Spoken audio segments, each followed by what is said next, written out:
WhatsApp guys, welcome back once again. So दोस्तों, आज की फिल्म जो एक्सप्लेन करने वाले हैं उसका नाम है द फिफ्थ वेव। तो चलिए कहानी की शुरुआत करते हैं। मूवी की शुरुआत में हम कैसी नाम की एक लड़की को देखते हैं जो जंगल से भागते हुए एक पेट्रोल पंप पे पहुंचती है। वहाँ पे वो खाने पीने का सामान इकट्ठा करने लगती है, लेकिन तभी उसके पीछे कुछ अजीब सी हलचल सुनाई देती है। जब वो मुड़ती है तो उसे वहाँ एक आदमी मिलता है। वो आदमी कैसी को देख के अपनी बंदूक उसकी तरफ तान लेता है।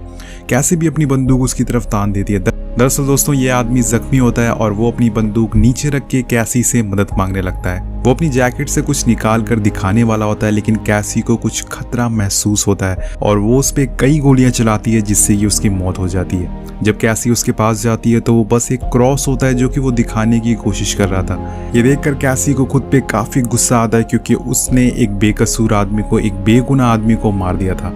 इसके बाद कैसी अपने पास की कहानी बताना चालू कर देती है और हमें वो पूरी कहानी बताती है कि आखिर ये सब क्या हो रहा है और कैसी ये पूरी दुनिया खत्म होने की कगार पे है। जी हाँ दोस्तों, अब यहाँ पर हम कैसी को एक स्कूल पार्टी में देखते हैं जहाँ पे वो काफ़ी एंजॉय कर रही थी। वो अपने बेस्ट फ्रेंड से अपने क्रश बेन के बारे में बात करती है और पार्टी खत्म होने के बाद वो घर जाने लगती है, लेकिन अचानक से उसे बेन मिल जाता है। मतलब उसके क्रश उसे मिल गया है। अब उन दोनों के बीच में काफ़ी हंसी मजाक होता है और अगले दिन जब कैसी अपने स्कूल में फुटबॉल प्रैक्टिस कर रही होती है तो उसकी दोस्त उसे अपने फ़ोन में एक वीडियो दिखाती है, पर वो वीडियो काफ़ी ब्लर होती है, जिसकी वजह से कैसी को कुछ समझ नहीं आता। लेकिन जब वो स्कूल से घर आती है तो वो देखती है कि न्यूज़ में कुछ वीडियोस दिखाए जा रहे हैं जिसमें एक एलियन शिप सिटी में लैंड हुआ है। यहाँ से कहानी दोस्तों काफ़ी मज़ेदार होना चालू हो जाती है। सो यहाँ पर एक स्पेशल ग्रुप के लोग इस स्पेसशिप को कंट्रोल करते थे और इस स्पेसशिप को इंसानों ने द अदर्स का नाम दिया था। कैसी का छोटा भाई, जिसका नाम सैम होता है, वो तुरंत ही घर से बाहर जाता है इस स्पेसशिप को देखने के लिए, पर जब वो आसमान की तरफ देखता है तो उसके होश उड़ जाते हैं। उसके पीछे पीछे उसकी पूरी फैमिली आती है और सभी लोग इस स्पेसशिप को देख के काफ़ी डर जाते हैं। ये साइज़ में बहुत ही ज़्यादा बड़ा होता है दोस्तों, और ये बिल्कुल इनके टाउन के ऊपर ही था, या फिर इसका साइज़ इसका ज़्यादा इतना बड़ा था कि ये पूरी दुनिया से देखा जा सकता था। अब इसके बाद अगले दिन कैसी स्कूल में होती है तो वहाँ की अचानक से लाइट ऑफ हो जाती है और उसका फ़ोन भी स्विच ऑफ हो जाता है। वो खिड़की से जब बाहर देखती है तो सारी इलेक्ट्रोमैग्नेटिक चीज़ें खराब हो रही थी और वो ऊपर देखती है कि एक पैसेंजर प्लेन काफ़ी तेज़ी से नीचे आ रहा है और बार बूम वो प्लेन क्रैश हो जाता है। दरअसल दोस्तों, ये कुछ और नहीं बल्कि वो स्पेसशिप इन सभी चीज़ों को कंट्रोल कर रहा था, इलेक्ट्रोमैग्नेटिक चीज़ों को बंद कर रहा था। अब इन सब चीज़ों से डर के टाउन के सभी लोग यहाँ से घर छोड़कर बड़े सिटीज़ की तरफ जाने लगते हैं। अब एक दिन जब कैसी और उसका छोटा भाई एक नदी के किनारे पानी भर रहे होते हैं कि तभी द अदर्स की सेकेंड वेव आती है, जिसमें कि पूरी दुनिया में हर तरह के नेचुरल डिजास्टर आने लगते हैं। जिस जगह पर कैसी होती है वहां भी एक भूकंप आता है, लेकिन मुसीबत यहाँ रुकती नहीं दोस्तों। थोड़ी देर बाद एक पानी की तेज लहर आती है जो कि हर चीज को पूरी तरह से बर्बाद कर देती है, पर कैसी और उसको छोटा भाई एक पेड़ पे चढ़ जाते हैं, जिससे कि उनकी जान उस टाइम के लिए बच जाती है। लेकिन हम देखते हैं कि दूसरी तरफ वो सुनामी पूरी दुनिया को तबाह कर रही है। हर चीज वो अपने चपेट में लेती जा रही है और किसी तरह से कुछ लोग अपनी जान बचा लेते हैं, पर कुछ दिन बाद ही थर्ड वेव आती है। जी हाँ दोस्तों, मतलब ये जो स्पेसशिप है वो एक एक वेव निकालता जा रहा है। इसकी टोटल 5 वेव है। अब ये जो थर्ड वेव आती है जो कि एक वायरस होती है जिसका नाम होता है एलियन इन्फ्लुएंजा वायरस। इसमें पूरी दुनिया में 300 बिलियन बर्ड्स होती हैं जो कि अपने साथ वायरस लेके पूरी दुनिया में फैल जाती हैं। अब इस वायरस की तरफ से हर तरफ तबाही मच जाती है, जैसे कि हमने अभी देखा था कोरोना वायरस के टाइम पे। अब यहाँ पर दोस्तों कैसी अपनी मॉम से मिलने जाती है जो कि एक डॉक्टर होती हैं। उसकी मॉम एक हेल्थ कैंप में लोगों की मदद कर रही होती हैं। कैसी अपनी मॉम से मिलती है, लेकिन तभी जो यहाँ पर गार्ड होता है वो उसे देख लेता है और यहाँ से ले जाने लगता है, क्योंकि यहाँ सभी लोग इन्फेक्टेड है, क्वारंटीन है। अब कैसी को इस बात का बिल्कुल भी अंदाज़ा नहीं होता कि ये उसकी मॉम के साथ उसकी आखिरी मुलाकात होगी। यहाँ पर दोस्तों उसके मिलने के कुछ दिन बाद ही कैसी की मॉम की मौत हो जाती है इस वायरस की वजह से, क्योंकि वो सभी का इलाज कर रही थी और जिसमें वो भी बीमार हो जाती हैं। अब इस हादसे के बाद कैसी के डैड उसे और उसके छोटे भाई को लेके एक जंगल में जाते हैं जहाँ पर एक रिफ्यूजी कैंप होता है। वहाँ पहले से 300 से ज़्यादा लोग मौजूद थे जो कि अपनी जान बचाने के लिए यहाँ रुके थे। कैसी की फैमिली भी यहाँ पर रुकती है और उसी रात कैसी के डैड उसे एक बंदूक देते हैं और उससे कहते हैं कि ज़रूरत पड़ने पर इसे इस्तेमाल कर लेना, क्योंकि अब कोई भी ऐसी जगह नहीं बची है पूरी दुनिया पे जहाँ पर हम सेफ हो। और इसी तरह से कुछ दिन बीत जाते हैं और कुछ दिन बाद वहाँ पर कुछ आर्मी व्हीकल आती है, जिसमें से कर्नल बाहर निकलता है और बोलता है कि अब आर्मी आप लोगों की मदद करने आई है, आप लोगों को घबराने की कोई ज़रूरत नहीं है। उसकी इस बात को सुन के सभी लोग काफ़ी खुश हो जाते हैं कि चलो इतनी दिनों बाद कोई हमारी मदद करने के लिए आया है। और आर्मी वाले सारे छोटे बच्चों को एक बस में बैठा के सेफ जगह ले जाते हैं। लेकिन उसी टाइम कैसी के छोटे भाई का एक टॉय कैंप में रह जाता है, जिसे लेने कैसी भागती हुई जाती है। लेकिन जब तक वो वापस आती है वो बस वहाँ से जाने लगती है, जिससे कि उसका भाई उससे अलग हो जाता है। और वहीं एक तरफ हम देखते हैं कि सारे बड़े लोगों को आर्मी एक हॉल में इकट्ठा करती है और उन्हें बताती है कि फोर्थ वेव, चौथी वेव आ गई है, जिसमें कि द अदर्स इंसानों का रूप ले सकते हैं, उन्हें होस्ट बना सकते हैं, उन्हें कंट्रोल कर सकते हैं। और हमें पता चला है कि इस कैंप में भी कुछ अदर्स हैं जो कि इंसानी रूप में घूम रहे हैं। कर्नल बताता है कि हम बच्चों में उन्हें जल्दी पहचान सकते हैं, लेकिन बड़ों में उन्हें पहचानना काफ़ी मुश्किल है, इसलिए हम बच्चों को अलग ले गए हैं। अब ये सुनकर सभी लोग डर जाते हैं और अपने बच्चों से मिलने की जिद करने लगते हैं। लेकिन वो कर्नल उन्हें मना कर देता है, जिसके बाद वहाँ भगदड़ मच जाती है, जिसमें सारे आर्मी वाले उन रेफ्यूजीज़ को मार देते हैं। जी हाँ दोस्तों, जितने भी लोग यहाँ पे थे वो आर्मी वालों ने सभी लोगों को गोलियों से भून दिया था और उनकी जान ले ली थी। इसमें कैसी के डैड भी होते हैं और उसके डैड कैसी को यहाँ से भागने को कहते हैं। वो जंगल में भागना चालू कर देती है। कैसी रोने लगती है क्योंकि दोस्तों कुछ ही दिनों में उसने अपने मॉम और अपने डैड दोनों को खो दिया था और यहाँ पर उसका भाई भी उससे दूर जा चुका था। अब जब आर्मी चली जाती है तो कैसी वापस आती है कैंप में और अपने डैड को मरा हुआ पाती है। उन्हें मरा हुआ देख के वो काफ़ी गुस्से में आ जाती है और फैसला करती है कि वो अपने छोटे भाई को बचा के रहेगी।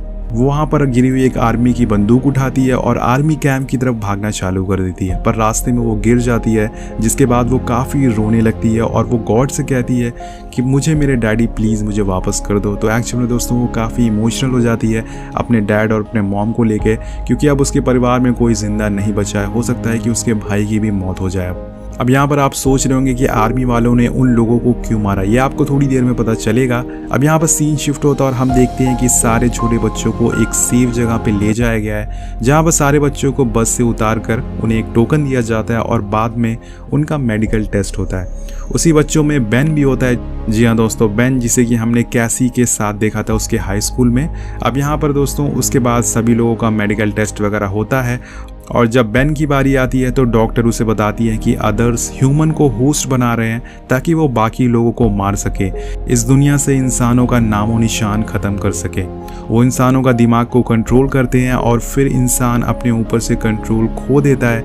इसलिए आर्मी वाले सारे बच्चों की मदद से उनसे लड़ेंगे और उन्हें हराएंगे। और ये बोलने के बाद वो बेन के नेक पे एक ट्रैकर डाल देती है और वहाँ पर दोस्तों वो एक एग्जाम्पल भी दिखाती है ये जो द अदर्स कैसे होते हैं। वो एक बच्चे के अंदर द अदर्स को भी दिखाती है और बेन से बोलती है कि इसे मार दो। बेन ना चाहते हुए भी उस बच्चे को शॉक देकर मार देता है। वहीं एक तरफ कैसी भागते भागते रोड पे आ जाती है और ये वही सीन होता है जो कि हमने मूवी की शुरुआत में देखा था। अब कैसी को एक ड्रोन दिखता है कि तभी अचानक से उसके पैर पे गोली चलती है और वो गिर जाती है।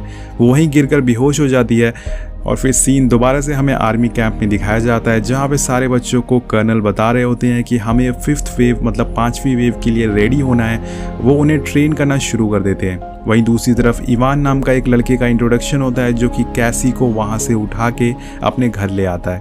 वो उसकी मरहम पट्टी करता है। जब कैसी की आँख खुलती है तो वो इवान से सबसे पहले अपनी बंदूक के बारे में पूछती है, जिसके जवाब में वो उसे बोलता है कि उसके पास कोई बंदूक नहीं है।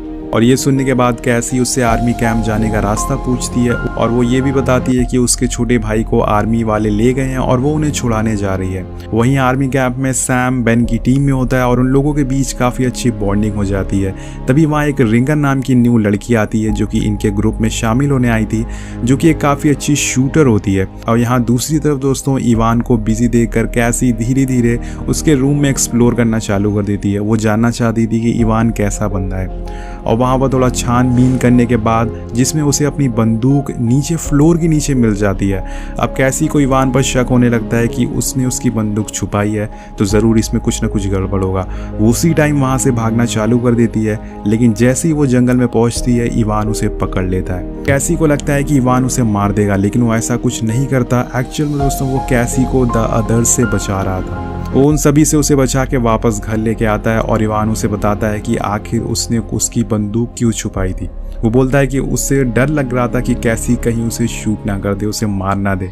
वाह क्या रीज़न है। और वो उसे ये भी बोलता है कि वो सैम को उसे ढूंढने में मदद करेगा, जिसके बाद वो दोनों आर्मी कैंप के लिए निकल पड़ते हैं। अब बीच रास्ते में इवान कैसी को ट्रेनिंग भी देता है और उसे काफ़ी चीज़ें बताता है। वहीं दूसरी तरफ आर्मी कैंप में कर्नल बेन को बुलाते हैं और उससे कहते हैं कि आर्मी उसे अपने स्क्वाड के साथ एक आर्मी मिशन पे भेज रही है। वो उसे एक हेलमेट दिखाते हैं जो कि द अदर्स को डिटेक्ट करने के लिए, उन्हें पहचानने के लिए बनाया गया है, लेकिन अभी उसकी पूरी तरह से टेस्टिंग नहीं हुई है, जिस वजह से बेन और उसके स्क्वाड को इस मिशन में भेजा जा रहा है ताकि वो इस हेलमेट को टेस्ट कर सके और आगे इसे इम्प्रूव कर सके।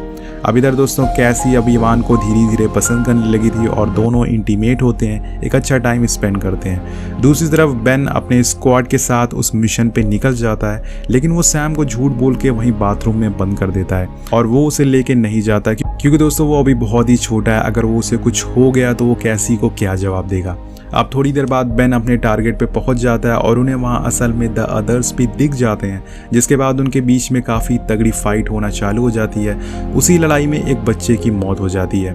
अब रिंगर इन सब से बचने के लिए उसी टाइम एक बस को उड़ा देती है, जिससे कि वो द अदर्स का ध्यान भटका सके और फिर इन लोगों को लेके एक जगह पर शेल्टर लेने चली जाती है जहाँ पे ये लोग थोड़ा सेफ रह सके। लेकिन वो इन सब चीज़ों से तंग आ चुकी है दोस्तों। एक्चुअल में जो रिंगर होती है वो पहले भी मिशन पे आ चुकी है, वो अपनी टीम की लीडर थी, अपनी टीम की हेड थी और अब वो दोबारा इन लोगों के साथ आई मिशन में, इसलिए वो इन सब से बहुत ही ज़्यादा परेशान हो जाती है और अपना ट्रैकर जो उसके में लगाया गया है वो ट्रैकर को निकाल देती है। जैसे वो अपने ट्रैकर को निकालती है वो सबको द अदर्स जैसी दिखने लग जाती है, जिसकी वजह से सब उस पर बंदूक तान देते हैं। लेकिन दोस्तों तभी बेन भी अपना ट्रैकर निकाल देता है, जिसके बाद वो भी द अदर्स की तरह दिखने लग जाता है और यहाँ पर मूवी का असली प्लॉट रिवील होता है।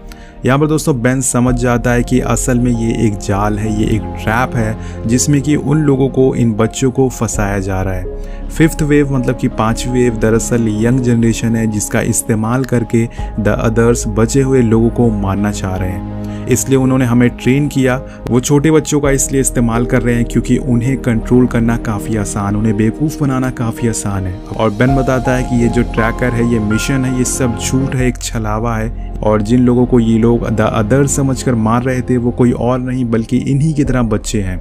और असली में दोस्तों द अदर्स कोई और नहीं बल्कि वो आर्मी वाले हैं, वो कर्नल हैं।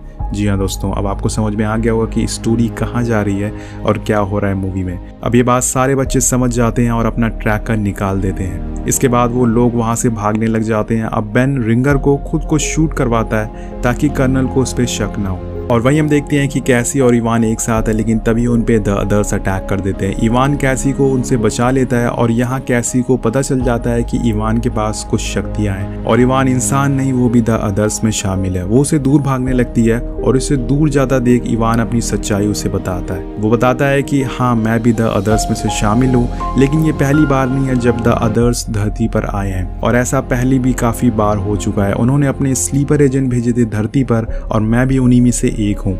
इवान कहता है कि एलियन को लगता है कि लव यानी कि प्यार बस एक ट्रिक है, एक छलावा है और मुझे भी पहले ऐसे ही लगता था, लेकिन जब से मैंने तुम्हें देखा है मेरा प्यार को देखने का नज़रिया बिल्कुल बदल गया है। मतलब ये लौंडा यहाँ पे पिघल गया है।